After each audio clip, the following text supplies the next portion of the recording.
কমিশনের কাছে অত্যন্ত অঞ্চল থেকে আগত সম্মানিত তৌহিদি জনতা, আসসালামু আলাইকুম রহমতুল্লাহি ওয়া বারাকাতুহু।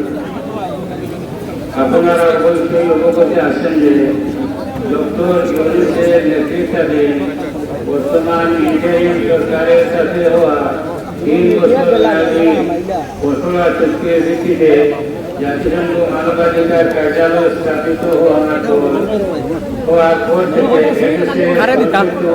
স্বাধীন সমাজ বিশেষত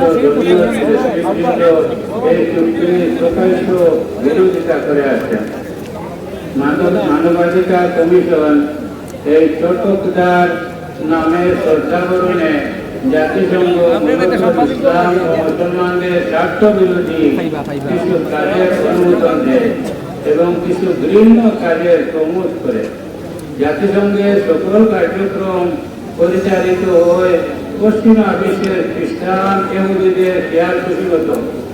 তথাকথিত এই অভিযোগকে কেন্দ্র করে বিশ্বের বিভিন্ন দেশে মানবাধিকার প্রতিষ্ঠার নামে তাদের মিশন বাস্তবায়ন করে যাচ্ছে। মানুষের যা ইচ্ছা তা করার অধিকারের নাম মানবাধিকার হতে পারে না।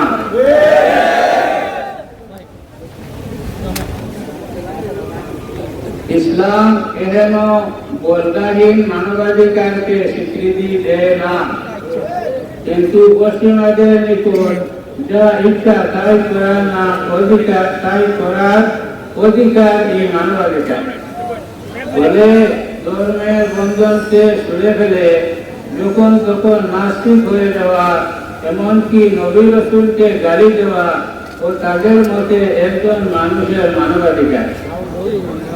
কেউ এমন করলে তাকে শাস্তির আওতায় আনা যাবে না, আনলে তার মানবাধিকার লঙ্ঘিত হবে।